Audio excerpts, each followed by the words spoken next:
There once lived a boy in the cold streets of London with nothing much except the gift of making people laugh. He didn't know it yet, but that gift would change the world and make billions of people across the globe forget their troubles and sorrows and laugh, if only for a brief moment. Join me as I travel back in time to explore the story of one of the greatest comedians and one of the most revolutionary thinkers in history, Charlie Chaplin, the tramp who still makes us laugh out loud. I'm Frank, and welcome to Frank's Story.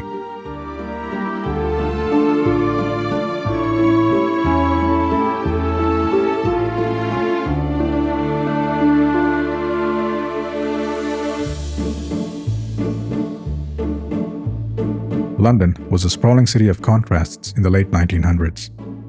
It was a place where grand wealth and crushing poverty stood side by side. There was little hope for people trapped in the slums whose lives were filled with constant struggle and despair. It was in such a poverty-stricken side of London that Charles Spencer Chaplin Jr. was born on April 16, 1889, in South London. His father, Charles Chaplin Sr., and his mother, Hannah Chaplin, were both music hall entertainers at the time of his birth. Charlie Chaplin's early life was filled with poverty, hardship, and family instability. His parents separated when he was very young, and his mother struggled with mental illness, leading to multiple stays in a mental asylum. His father, an alcoholic, died when Charlie was still a child. Charlie spent time in workhouses and schools for destitute children and often wandered the streets of London, hungry and alone. Despite these hardships, Charlie's difficult childhood seemed to have played a role in shaping the resilience, creativity, and empathy that would define his later work. At the age of 5, Charlie made his first amateur appearance on stage.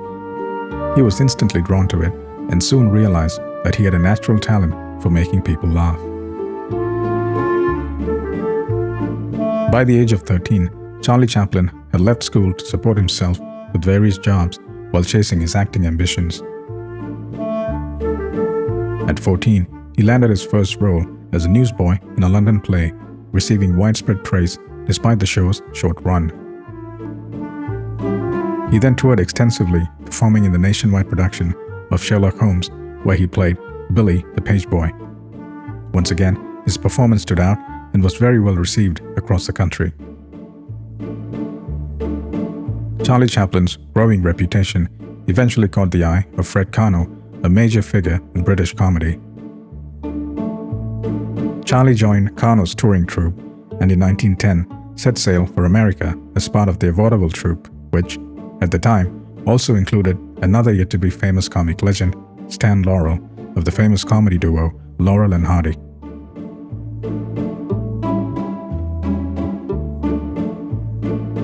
Charlie Chaplin's first American tour was a quiet success. Audiences responded well to his comic timing and physical grace, and by 1913, he was touring the US again with Fred Karno's vaudeville troupe. During a stop in California, Charlie caught the eye of Max Sennett, head of Keystone Studios, who at the time were pioneers of slapstick film comedy. Charlie was offered a film contract, and in early 1914, he made his screen debut in Making a Living. But it was his second film, Kid Auto Races at Venice, which was also released in the same year, that changed everything. Charlie's baggy trousers, bowler hat, oversized shoes, toothbrush mustache, and unique style of walking instantly captivated the world. Charlie Chaplin realized that his appearance as the tramp in the movie was more than just a costume, and that people truly connected with it. So, he embraced it wholeheartedly and made the tramp his signature.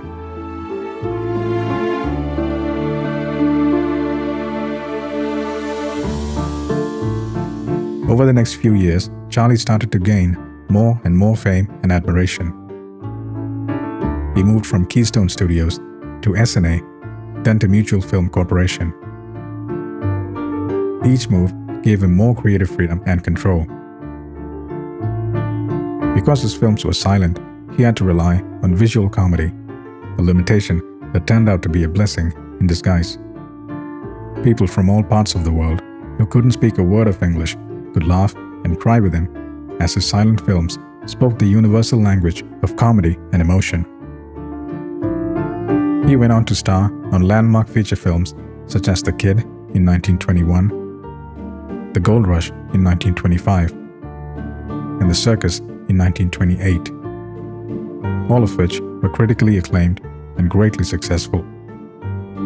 By the late 1920s, Charlie Chaplin had become the highest paid entertainer in the world and one of the most famous people on the planet.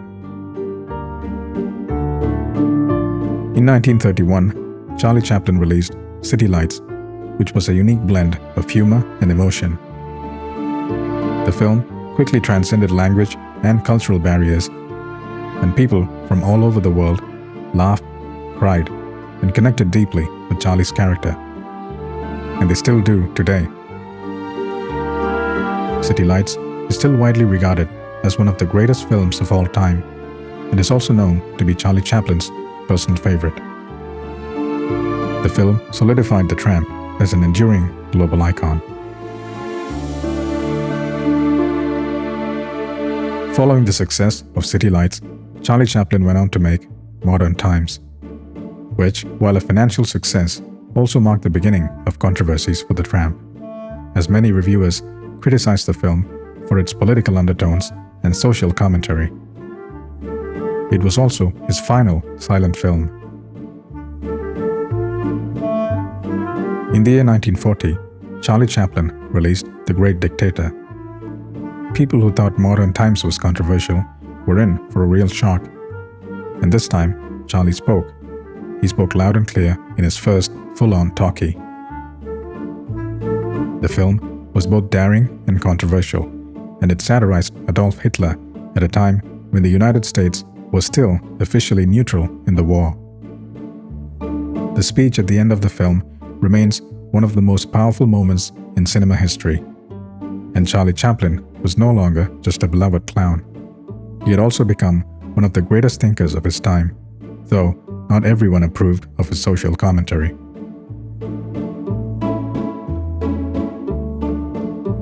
But while Charlie was gaining acclaim and admiration from across the globe, his personal life was far more turbulent.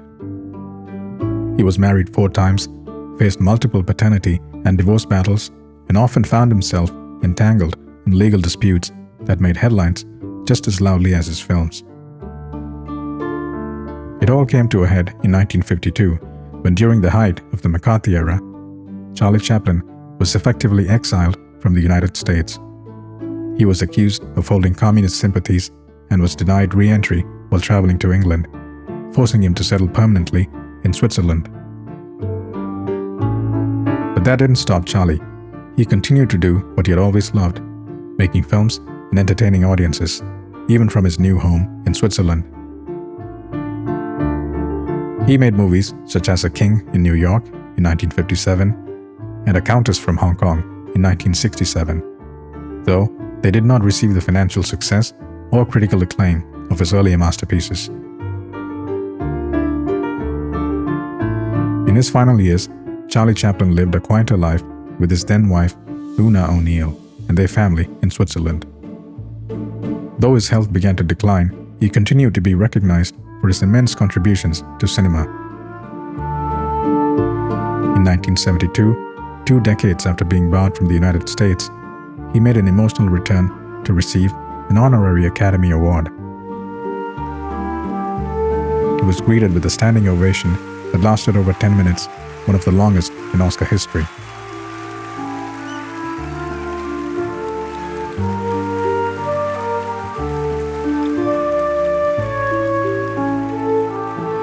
Just 5 years later, on Christmas Day, 1977, Charlie Chaplin, one of the greatest entertainers of our time, passed away peacefully in his sleep at the age of 88.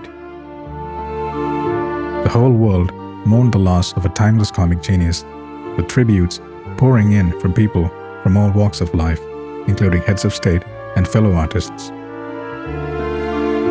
His passing in 1977 marked the end of an era, but his films continue to inspire and influence filmmakers, comedians, and artists worldwide.